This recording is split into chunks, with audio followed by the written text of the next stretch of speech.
پہلے رموز اوقاف کی تعریف جانتے ہیں۔ رموز اوقاف رموز رمز کی جمع ہے اور رمز ایما و اشارہ کو کہتے ہیں۔ رموز رمز کی جمع ہے اور رمز کے معنی کیا ہے؟ ایما یا اشارہ، جبکہ اوقاف وقف کی جمع ہے جس کے معنی ہے رکنا، ٹھہرنا یا الگ کی ہوئی چیز۔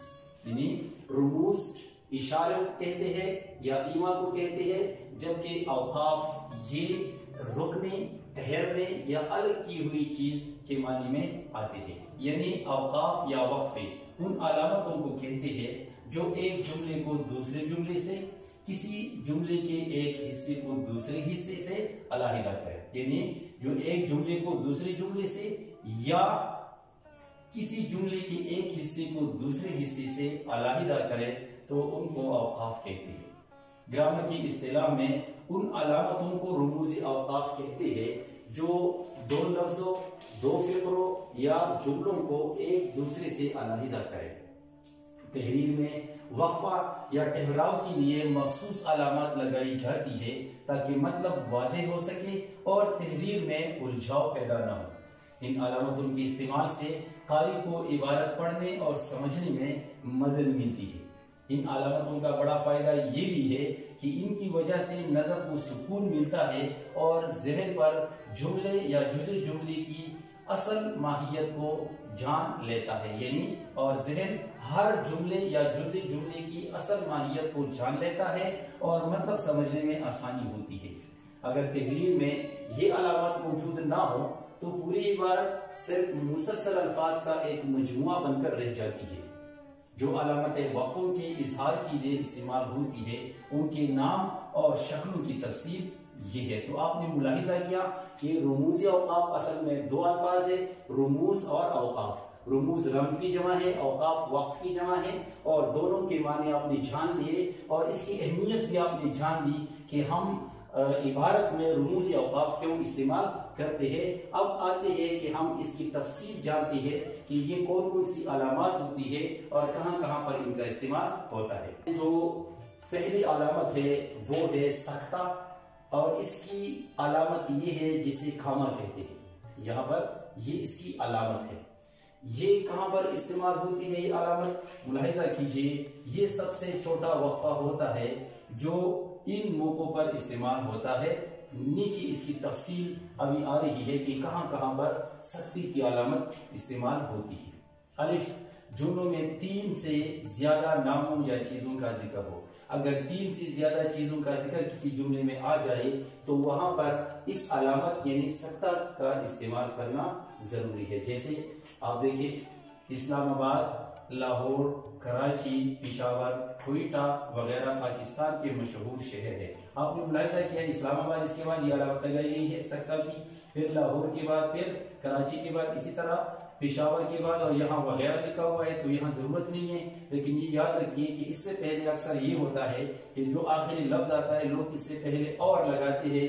یہ انداز غلط ہے، یہ روزمرہ کے خلاف ہے اور ہم نہیں لگائیں گے۔ تو اس طرح آپ دیکھیے، اسلام آباد، پھر یہ سکتہ، لاہور سکتہ، کراچی پھر سکتہ، پشاور پھر سکتہ، کوئٹہ وغیرہ پاکستان کے مشہور شہر ہیں۔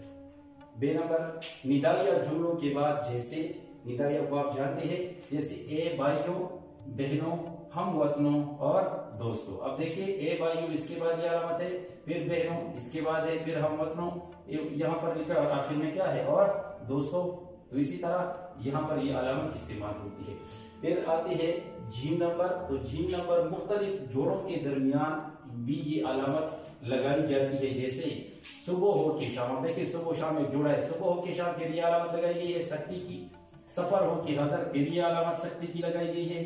سردی ہو کے گرمی، ہر حالت میں اللہ تعالیٰ کو یاد رکھنا چاہیے۔ دوبارہ دیکھیں، مختلف جوڑوں کے درمیان جیسے صبح ہو کے شام، سفر ہو کے حضر، سردی ہو کے گرمی، ہر حالت میں اللہ تعالیٰ کو یاد رکھنا چاہیے۔ پھر دال نمبر ہے کسی عبارت کے چھوٹے چھوٹے جملوں کو، جیسے چھوٹے چھوٹے جملوں کو الگ کرنے کے لیے، جیسے میں صبح سویرے اٹھا، پھر یہ علامت لگائی گئی، نماز پڑھی، پھر یہ علامت سکتہ کی ہے، ناشتہ کیا اور پھر کالج گیا۔ دیکھیے، میں صبح سویرے اٹھا، یہ علامت ہے، نماز پڑھی، پھر یہ علامت، ناشتہ کیا اور پھر کالج گیا۔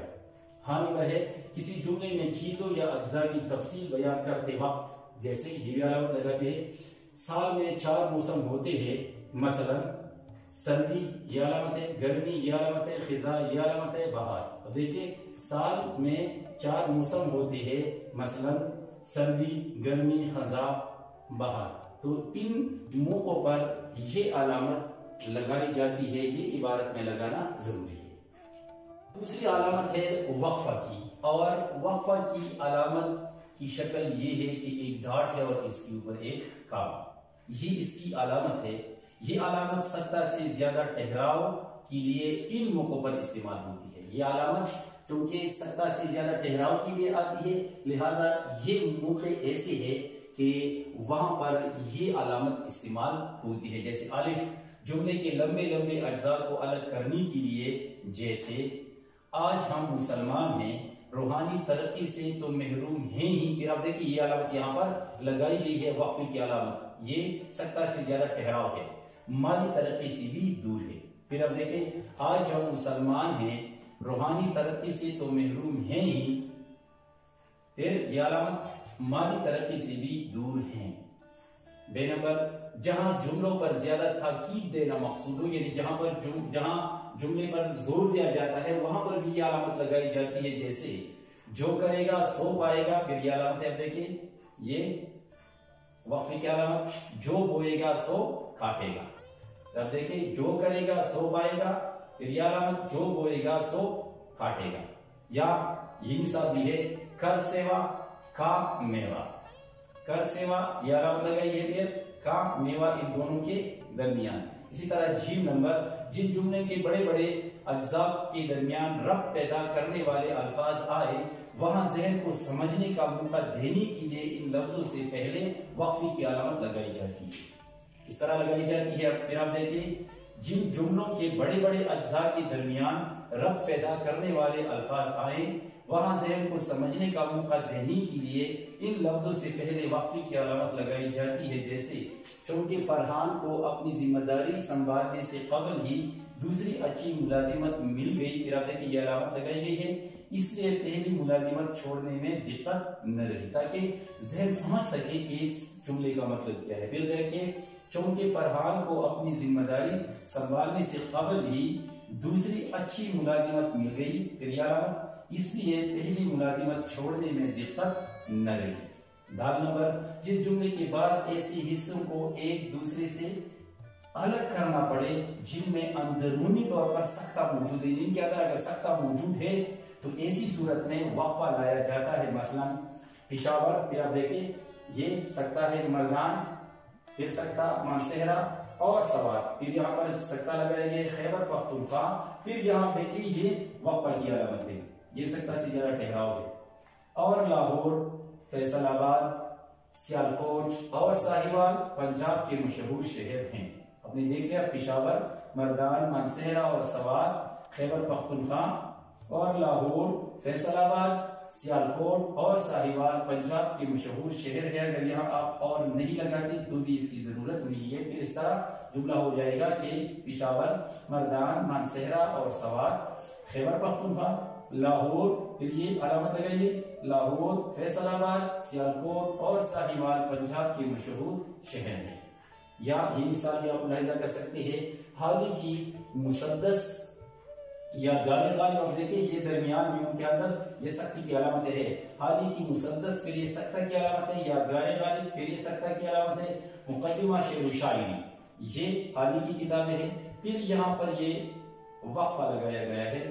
شبلی کی الفاروق، موازنہ انیس الدبیر، سیرت النبی صلی اللہ علیہ وآلہ وسلم پڑھنے اور بار بار پڑھنے کی قابل تصانیف ہیں. اب دیکھیں پھر حالی کی مسدس یا گار غالب، مقدمہ شعر و شاعری، پھر یہ علامت وقفی کی. شبلی کی الفاروق، موازنہ انیس الدبیر، سیرت النبی صلی اللہ علیہ وآلہ وسلم پڑھنے اور بار بار پڑھنے کی قابل تصانیف ہے وغیرہ. تو آپ نے ملاحظہ کیا کہ وقفی کی علامت کہاں کہاں پر استعمال ہوتی ہے. تیسری علامت ہے رابطہ. اس کی علامت یہ ہے 2 ڈاٹ، اور اس کا استعمال کہاں پر ہوتا ہے تو الف ہے. اس کا استعمال وہاں ہوتا ہے جہاں جملے کی سابق بات یا خیال کی تشریح یا تصدیق کی ضرورت ہو، یعنی اگر کسی جملے کی پہلی والی بات یا اس میں موجود کسی خیال کی تشریح یا اس کے بارے میں یہ بتانا ضروری ہو کہ یہ بات سچ ہے تو وہاں پر بھی یہ علامت استعمال ہوتی ہے. مثلا بقول شاعر، پھر اس کے بعد آپ دیکھیں 2 ڈاٹ یعنی رابطہ لگایا گیا ہے، اور پھر اسی شاعر کی یہ بات کہ آدمی کو صاحب کردار ہونا چاہیے.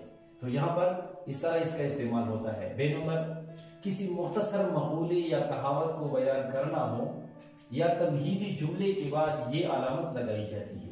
یہاں 2 باتیں کہ اگر کوئی مختصر سی بات کسی کا قول ہو یا کہاوت ہو یا اس کے ساتھ ساتھ تمہیدی جملہ بیان کیا جاتا ہے، لکھا جاتا ہے، پھر اس کے بعد یہ علامت لگائی جاتی ہے، جیسے کسی نے کیا خوب کہا ہے تندرستی 1000 نعمت ہے.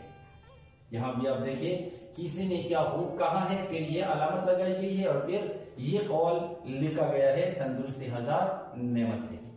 اس کا استعمال جیم نمبر 2 ایسی جملوں کے درمیان جو ایک دوسرے کی ضد ہو، یعنی 2 ایسے جملے جو ایک دوسرے کی ضد اپوزٹ ہو تو ان کے درمیان یہ علامت لگائی جاتی ہے، لیکن دونوں مل کر جملہ پورا کریں، یعنی دونوں جب ملتے ہیں تو دونوں سے جملہ پورا ہو جاتا ہے. جیسے انسان چل سکتا ہے اڑ نہیں سکتا. اب دیکھیے یہ 2 متضاد بات ہے، انسان چل سکتا ہے اڑ نہیں سکتا، یا سچ ہے کیا وقت گیا وقت پھر ہاتھ آتا نہیں.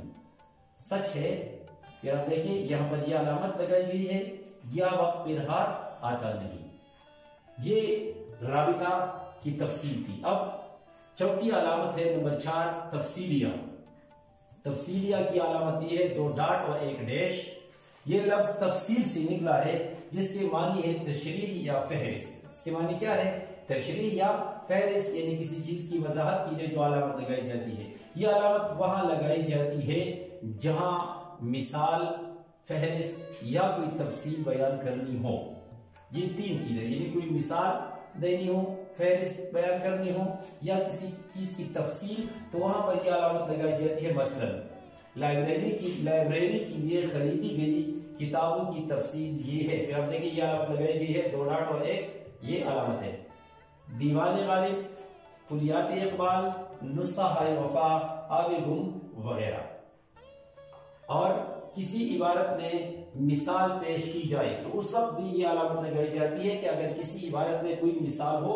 اکثر ہم یہ غلطی کرتے ہیں کہ مثال کے بعد یا مثلا کے بعد یا جیسے کے بعد ہم یہ علامت نہیں لگاتے، تو یہ بہت بڑی غلطی ہے. لہٰذا کسی عبارت میں مثال پیش کی جائے تو بھی یہ علامت لگائی جاتی ہے. مثلا حروف عطف سے ملنے والے مرکبات کو مرکب عطفی کہتے ہیں. مثلا آپ دیکھیے مثلا کے بعد یہاں یہ علامت لگائی گئی ہے 2 ڈاٹ اور 1 ڈیش. تفصیلیہ یہ تفصیل ہے. شب و روز، ہم اور تم وغیرہ. اس کے علاوہ جب کسی عبارت میں تفصیل لکھنے ہوں تب بھی تفصیلیہ لگاتے ہیں، یعنی کسی عبارت میں اگر کسی چیز کے بارے میں تفصیل لکھنے ہوں تو اس وقت بھی یہ علامت لگائی جاتی ہے. جیسے ذرا میری گداد غور سے سنو. آپ دیکھیے پھر یہ علامت لگائی گئی ہے 2 ڈاٹ اور 1 ڈیش یعنی تفصیلیہ.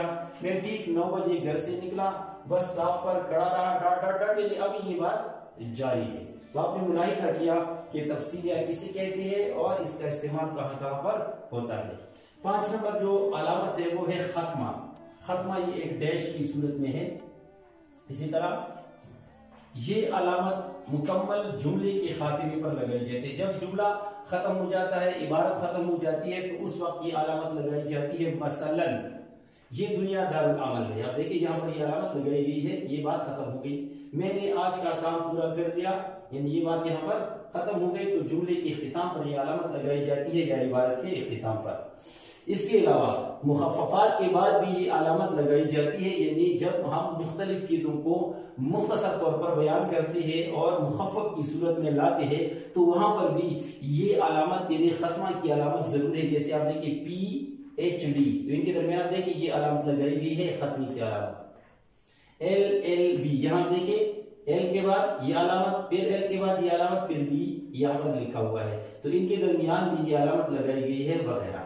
اس کے علاوہ جب ایک سے زیادہ مخففات ایک ہی سلسلے میں لکھی جائے، یعنی بہت سارے مخففات ہو، تو ہر مخفف کے بعد سختی کی علامت سختی کی علامت یہ ہے، اس کے بارے میں ہم پہلے بتا چکے ہیں، لگائی جاتی ہے. مثلا ڈاکٹر حسن خان MA، آپ دیکھیے درمیان میں یہ ختمہ ہے اور یہاں پر یہ کیا ہے، یہ سختہ ہے.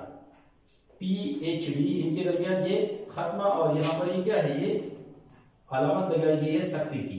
LLB ان کے درمیان وغیرہ. تو آپ نے دیکھ لیا کہ ان کے درمیان یہاں پر ہم نے سختہ کی علامت لگائی ہے.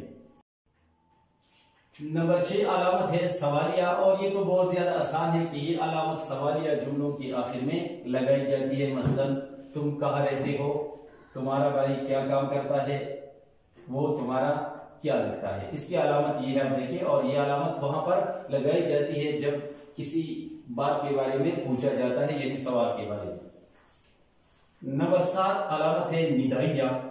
ندائیہ اس کی علامت یہ ہے، آپ دیکھیں، کسی کو مخاطب کرنا ہو تو یہ علامت لگائی جاتی ہے. مثلا کی بات تفصیلیہ ضروری ہے کیونکہ ابھی ہم نے اس کے بارے میں بات کی ہے. اب دیکھیں مثلا اے بھائی، اس کے بعد یہ علامت لگائی گئی ہے. او لڑکے، یہ علامت لگائی گئی ہے. اے لوگوں وغیرہ. یہ بات یاد رکھیے کہ یہاں پر ہم نے لکھا ہوا ہے اے لوگوں. اے لوگوں کے بعد ہم نے نون غنہ نہیں لگایا ہے، تو اسی لیے یاد رکھیے کہ جمع کی صورت میں نون غنہ نہیں لگایا جاتا. مثلا اے مسلمانوں. دیکھیں عام طور پر مسلمانوں کس طرح لکھا جاتا ہے، یعنی اس کے ساتھ نون غنہ لگایا جاتا ہے، لیکن جب مخاطب کی صورت میں ہو تو پھر ہم نون غنہ نہیں لگاتے. اے بھائیوں، اے دوستو. اگر یہ جمع بہت زیادہ کیوں نہ ہو تب بھی صرف ایک ہی جگہ پر آخر پر ہم وہاں پر کیا لگاتے ہیں، یہ علامت لگاتے ہیں، اور کسی کے ساتھ بھی ہم نون غنہ نہیں لگاتے. مثلا آپ کی معلومات کے لیے، مثلا اے ہم وطنوں، دوستو، بھائیوں، تو صرف آخر کے ساتھ یہاں ہم یہ علامت لگائیں گے، باقی کے ساتھ نہیں لگائیں گے، اور کسی کے ساتھ بھی نون غنہ نہیں لگایا جاتا. نمبر 8 ہے فجائیہ. اس کی علامت بھی اسی طرح ہے جس طرح ندائیہ کی علامت ہے، لیکن دونوں کی استعمال میں فرق ہے. جب کسی جذبے، محبت، نفرت، حقارت، خوف، غصہ، تعجب، خوشی، تنبیہ یا تحسین کا اظہار مقصود ہو تو یہ علامت بطور فجائیہ لگائی جاتی ہے. کہاں پر، یعنی جب ہم کسی جذبے کا اظہار کرتے ہیں، چاہے وہ محبت ہو، نفرت ہو، حقارت، خوف، غصہ، تعجب، خوشی، تنبیہ یعنی وارننگ، تحسین، خوشی کا یا شاباش وغیرہ کا اظہار مقصود ہو، تو وہاں پر یہ علامت بطور فجائیہ لگائی جاتی ہے. مثلا اوف. اب دیکھیں اس کے بعد یہ علامت لگائی گئی ہے او ہو، یہاں پر خبردار. یہاں دیکھیں شاباش، یہاں دیکھیں واہ، یہ علامت لگائی گئی ہے. واہ واہ. پھر آپ دیکھیں افسوس، یہ علامت ہے سبحان اللہ، ماشاءاللہ وغیرہ. تو یہاں پر آپ نے ملاحظہ کیا کہ فجائیہ کی علامت کہاں پر لگائی جاتی ہے. پھر اس کے بعد 9 نمبر ہے قوسین. قوسین کی علامت یہ ہے، دیکھیں یہ 2 قوس ہے، یہ اس کی علامت ہے. اور قوسین قوس کی جمع ہے، یعنی قوس واحد ہے اور اس کی جمع قوسین ہے، جس کے معنی ہے کمان. معنی کیا ہے؟ کمان. عبارت میں ایسا بیان جس کا اصل مضمون سے تعلق نہ ہو. یعنی ایک تو یہ کہ اگر اصل مضمون سے کسی بیان کا تعلق نہ ہو عبارت میں، تو وہاں پر یہ استعمال ہوتی ہے یہ علامت. یا جملہ معترضہ کو قوسین میں لکھا جاتا ہے. قوسین کا کام یہی ہے. مثلا آپ دیکھیں میرا بھائی جو انجینئر ہے، اب دیکھیں یہاں پر یہ جملہ معترضہ ہے، اس کی ضرورت نہیں ہے. آج ہی برطانیہ سے آیا. یا جاوید میاداد سابق کرکٹر، یہاں ضرورت نہیں ہے، آج ہمارے اسکول آئے تھے. یا فرحان میرا دوست آج اسکول نہیں آیا. تو آپ نے دیکھ لیا کہ یہاں پر یہ جو اصل جملے کا حصہ نہیں ہے جملہ معترضہ، اس کو یہاں پر قوسین میں بن کے آ گیا ہے. تو قوسین یہاں پر استعمال ہوتے ہیں. اس کے علاوہ نمبر 10 ہے خط. یہ ڈیش ہے، انگریزی میں اس کو ڈیش کہتے ہیں. اور یہ علامت کہاں پر استعمال ہوتی ہے؟ یہ علامت جملہ معترضہ کے پہلے اور بعد میں لگائی جاتی ہے. یعنی جب جملہ معترضہ ہوتا ہے تو ان کو الگ کرنے کے لیے، مثلا میری رائے میں، دیکھیں پھر یہ ڈیش، یہ جملہ معترضہ ہے، اگرچہ میں ماہر تعلیم تو نہیں ہوں، پھر ڈیش لگائی گئی ہے، لگایا گیا ہے. یہاں پر دیکھیں یہ علامت یہاں پر یہ اور یہاں پر. ہمارے نظام تعلیم میں بہت سی خامیاں ہیں. یا جب ایک بات کی وضاحت میں کئی، یعنی ایک بات کرنی ہے اور اسی بات کو واضح کرنے کے لیے کئی دیگر الفاظ استعمال ہو، تو تو لفظ کے بعد یہ نشان لگاتے ہیں، مثلا سارا مکان، یہاں پر آپ دیکھیں مکان کے بعد یہ علامت لگائی گئی ہے، دیواریں، فرنیچر، پردے اور بجلی کا سامان. پھر آپ دیکھیں یہاں پر ڈیش خط، سب کچھ جل کر راکھ ہو گیا. آپ دیکھیں دوبارہ ملاحظہ کیجئے، سارا مکان یہ علامت لگائی گئی ہے خط کی، دیواریں یہ دو دفعہ لکھا گیا، ضرورت نہیں ہے، دیواریں، فرنیچر، پردے اور بجلی کا سامان. پھر یہ ڈیش یعنی خط کی علامت لگائی ہے اور پھر سب کچھ جل کر راکھ ہو گیا. یعنی مثال امجد، پھر ڈیش یعنی خط، بلکہ اس کے سب دوست، پھر خط، آج کا علام چلی گئی وغیرہ. تو آپ نے ملاحظہ کیا کہ خط کی علامت ہم کہاں پر استعمال کر سکتے ہیں. 11 نمبر علامت ہے واویل، اور اس کی علامات یہ ہے، اب دیکھیے کاماز اینڈ انورٹڈ کاماز. یہ کہاں پر استعمال ہوتی ہے یہ علامات؟ جب کوئی اقتباس دیا جائے یا کوئی قول نقل کیا جائے، یعنی کسی کا قول نقل کیا جاتا ہے یا کوئی اقتباس دیا جاتا ہے تو اس کے آغاز اور اختتام پر یہ علامات لگائی جاتی ہے. یہ دو علامات ہیں، یعنی پہلے اور آخر میں. مثلا کسی نے کیا خوب کہا ہے، اب دیکھیں کسی نے کیا خوب کہا ہے، ہمت مردہ مدد خدا، تو ان کے واویل میں بن کے آ گیا ہے کیونکہ یہ کسی کا قول ہے. یا حضور صلی اللہ علیہ وسلم کا ارشاد پاک ہے، علم حاصل کرنا ہر مسلمان مرد اور عورت پر فرض ہے. تو آپ نے دیکھ لیا کہ حضور صلی اللہ علیہ وسلم کا ارشاد ہے، اسے ہو بیان کیا گیا ہے. یہاں پر ایک بات یاد رکھیں کہ اکثر ہم یہ غلطی کرتے ہیں کہ جیسے حضور علیہ السلام کا ارشاد پاک ہے کہ پھر ہم حرف بیان لگاتے ہیں کہ، تو یہاں پر حرف بیان کے لگانا یہ غلطی ہے. یہاں پر ہم حرف بیان نہیں لگائیں گے. دونوں جملے میں آپ دیکھیں کسی نے کیا خوب کہا ہے، یہاں میں نے کی نہیں لکھا ہوا ہے کیونکہ یہاں یہ غلط ہے کہ. اسی طرح سے یہ کسی نے کیا خوب کہا ہے، ہمت مردہ مدد خدا، یا حضور صلی اللہ علیہ وسلم کا ارشاد پاک ہے، علم حاصل کرنا ہر مسلمان مرد اور عورت پر فرض ہے. اب آتے ہیں صنعت تفریق کی طرف کہ صنعت تفریق کسے کہتے ہیں. تفریق کا لفظ فرق سے ہے، جس کے لغوی معنی ہے فرق کرنا، الگ کرنا، فاصلہ کرنا یا گھٹانا. یہ اس کے لفظی معنی ہے. کس لفظ کے؟ تفریق کے لفظی معنی کیا ہے؟ فرق سے یہ لفظ ہے اور اس کے معنی ہے فرق کرنا، الگ کرنا، فاصلہ کرنا، گھٹانا، کم کرنا وغیرہ. علم بدیع کی اصطلاح میں ایک طرح مشابہ چیزوں کو یعنی ایک جیسی چیزوں کو اس طرح الگ الگ کرنا کہ ان میں فرق واضح ہوتے ہیں. یعنی دو ایک طرح کی چیزیں آئی ہوئی ہے، ان کو الگ الگ کرنے کو کہتے ہیں علم بدیع میں صنعت تفریق. یعنی ایک نوع یا قسم کی چیزوں میں فرق کرنا، ایک قسم کی چیزیں ہیں ان میں فرق کرنا. آپ یہاں مثال ملاحظہ کر سکتے ہیں. یہاں شعر کی مثال ہے کہ صاف آئینہ سا رخسار ہے اس دل بھر کا، صاف آئینہ سا رخسار ہے اس دل بھر کا، یہ خدا کا ہے بنایا تو وہ اسکندر کا. اس شعر میں بہت خوبصورتی سے رخسار اور آئینے، رخسار چہرے کو کہتے ہیں، یعنی چہرے کو اور آئینے کو یکجا کر کے ان کو ایک ساتھ ملا کر بیان کیا گیا ہے. اور دوسری مصرے میں آپ دیکھیں یہ خدا کا ہے بنایا، یعنی یہ خدا کا بنایا تو وہ کیا ہے، وہ اسکندر کا.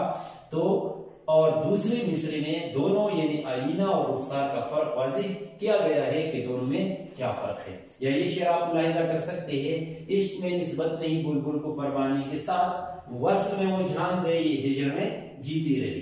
تو بلبل پروانہ یہ دونوں عشق میں شریک ہے، یعنی ایک طرح کی قسم ہے عشق کے حوالے سے ان میں وہ خوبی موجود ہے. تو دونوں عشق کرتے ہیں.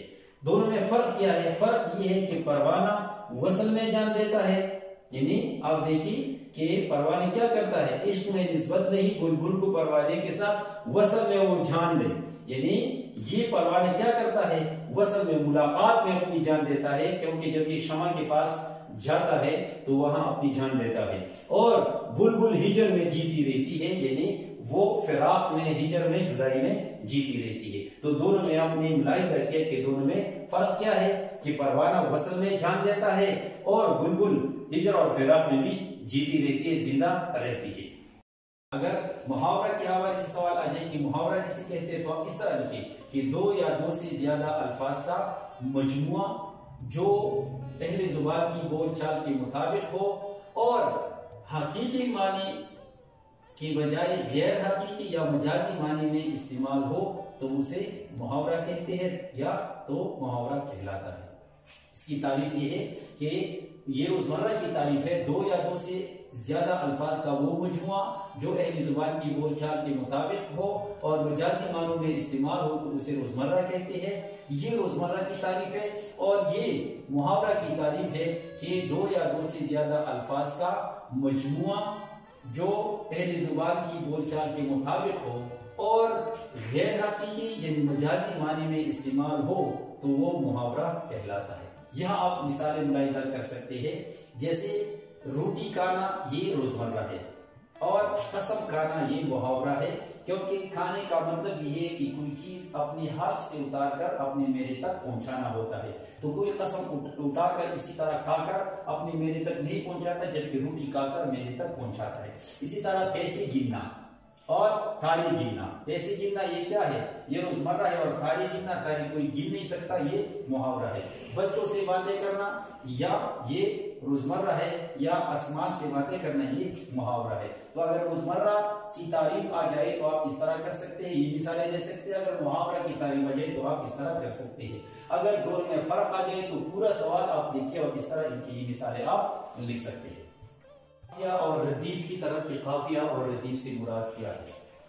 وہ ہم آواز الفاظ جو شعر کے آخر میں ردیف سے پہلے آتے ہیں انہیں قافیہ کہتے ہیں۔ یہ قافیہ کی مختصر سی تعریف ہے۔ وہ ہم آواز الفاظ جو شعر کے آخر میں ردیف سے پہلے آتے ہیں انہیں قافیہ کہتے ہیں۔ قافیہ کی جمع قوافی ہے۔ ردیف کی تعریف، ردیف کے لغوی معنی ہے سوار کے پیچھے بیٹھنے والا۔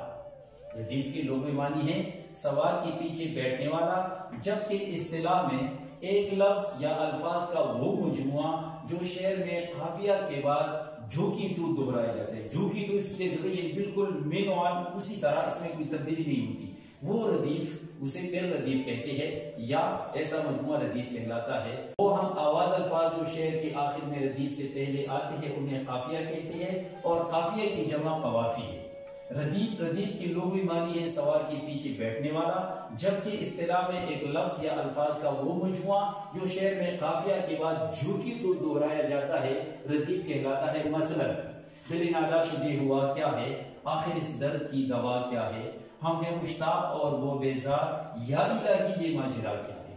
مندرجہ بالا اشعار میں ہوا، دوا، ماجرا قافیہ ہے، جبکہ کیا ہے ردیف ہے۔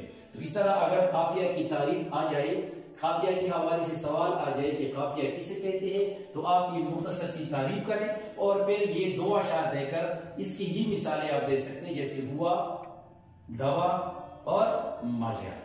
اگر ردیف کے حوالے سے سوال آ جائے تو یہ مختصر سی تعریف آپ لکھیں اور اس کی مثال کے طور پر آپ یہ دو اشعار دیجئے اور آخر میں یہ لکھیں کہ کیا ہے اس میں کیا ہے، ردیف ہے۔